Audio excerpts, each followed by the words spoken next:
Assalamualaikum Assalamualaikum warahmatullahi wabarakatuh. Perkenalkan, nama saya Dadang Sutrisna, NIM 2021 143399, kelas 1J, MK Pengantar Pendidikan, dosen pengampu Dr. Andes Haji Hendra Wijaya, SAG, MPDI. Baik, saya di sini akan menjelaskan yaitu tentang pengertian pendidikan, macam-macam faktor pendidikan atau peserta didik, tujuan, materi, dan alat, hubungan timbal balik. Baik, yang pertama yaitu faktor-faktor pendidikan. Dalam aktivitas pendidikan ada beberapa faktor pendidikan yang dapat membentuk pola interaksi atau saling mempengaruhi.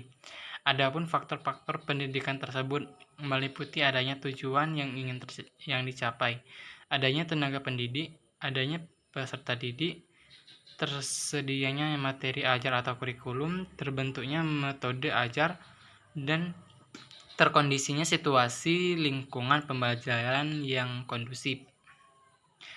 Faktor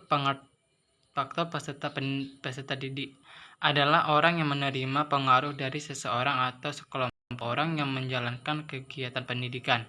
Peserta didik sebagai manusia yang belum dewasa merasa tergantung kepada pendidikannya. Peserta didik merasa bahwa ia memiliki kekurangan-kekurangan tertentu. Ia menyadari bahwa kemampuan masih sangat terbatas dibandingkan dengan kemampuan pendidiknya. Istilah murid mengandung kesungguhan belajar memuliakan guru. A. Faktor tujuan. Menurut seorang ahli pendidikan, Langfield mengemukakan macam-macam tujuan pendidikan, yaitu A. Tujuan umum merupakan tujuan yang menjiwai pekerjaan mendidik dalam segala waktu dan keadaan. Tujuan umum ini dirumuskan dengan memperhatikan hakikat kemanusiaan yang universal. B. Tujuan khusus merupakan pengkhususan dari tujuan umum di atas dasar beberapa hal, diantaranya terdapatnya perbedaan individual anak didik, perbedaan lingkungan, keluarga atau masyarakat, perbedaan yang berhubungan dengan tugas lembaga pendidikan, perbedaan yang berhubungan dengan pandangan falsafah hidup suatu bangsa. C. Tujuan tak lengkap adalah tujuan yang hanya mencakup salah satu aspek kepribadian. Tujuan yang tak lengkap ini merupakan bagian dari tujuan umum yang melingkupi perkembangan seluruh aspek kepribadian. D. Tujuan sementara. Perjalanan untuk mencapai tujuan umum tidak dapat dicapai secara sekaligus karena perlu ditempuh setahap demi setahap, setingkat demi setingkat. Tingkatan yang diupayakan untuk menuju tujuan akhir itulah yang dimaksud dengan tujuan sementara. E. Tujuan insidental merupakan tujuan yang bersifat sesaat. Karena adanya situasi ini yang terjadi secara kebetulan. Kendati itu pun demikian, tujuan ini tidak terlepas dari tujuan umum. F. Tujuan intermedia atau perantara merupakan tujuan yang dilihat sebagai faktor alat. Yang dimaksud dengan faktor dengan alat pendidikan adalah suatu tindakan atau situasi yang sengaja diadakan untuk dicapai suatu tujuan pendidikan tertentu. Alat pendidikan merupakan faktor pendidikan yang sengaja dibuat dan digunakan demi mencapai tujuan pendidikan yang diinginkan. Pada dasarnya, yang dinamakan alat ini luas sekali artinya. Karena itu dalam hal ini perlu pembatasan dalam beberapa persoalan saja. Dalam konteks perspektif yang lebih dinamis, alat tersebut di samping sebagai perlengkapan juga merupakan pembantu dalam mempermudah terlaksananya tujuan pendidikan. Alat-alat pendidikan itu sendiri terdiri dari beberapa macam antara lain hukuman dan ganjaran, perintah dan larangan, celaan dan pujian, hukuman serta kebiasaan. Termasuk juga sebagai alat pendidikan diantaranya keadaan gedung sekolah, keadaan perlengkapan sekolah, dan keadaan alat-alat dan fasilitas lainnya.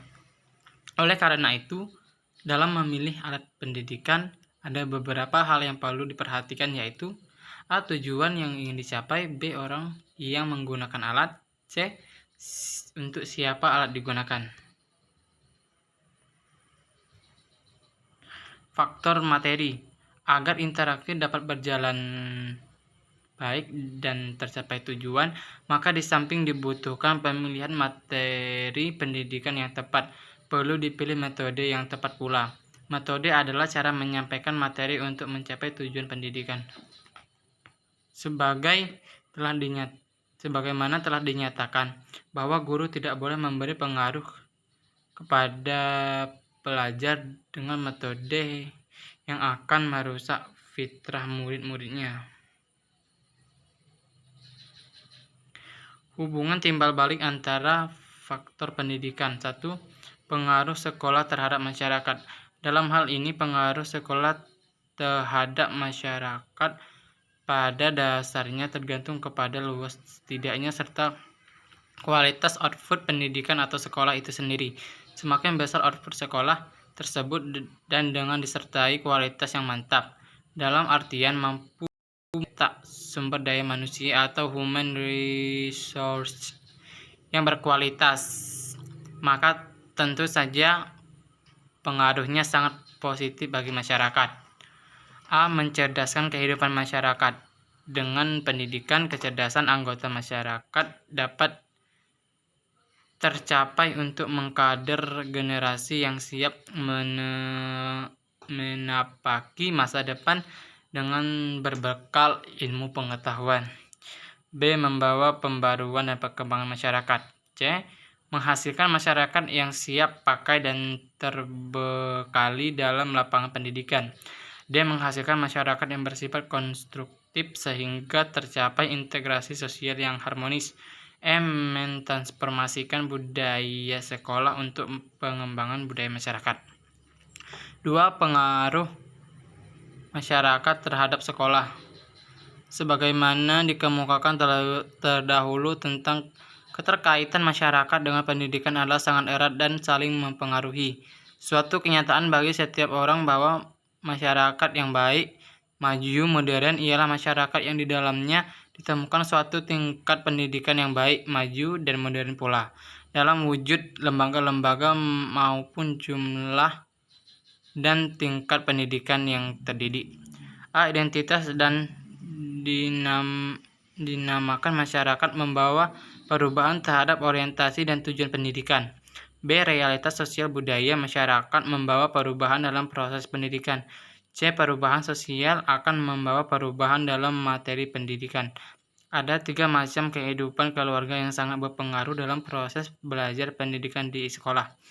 A. Keluarga yang sadar akan pentingnya pendidikan bagi perkembangan anak. Orang tua dari lingkungan keluarga yang demikian akan selalu mendorong demikian kemajuan anak.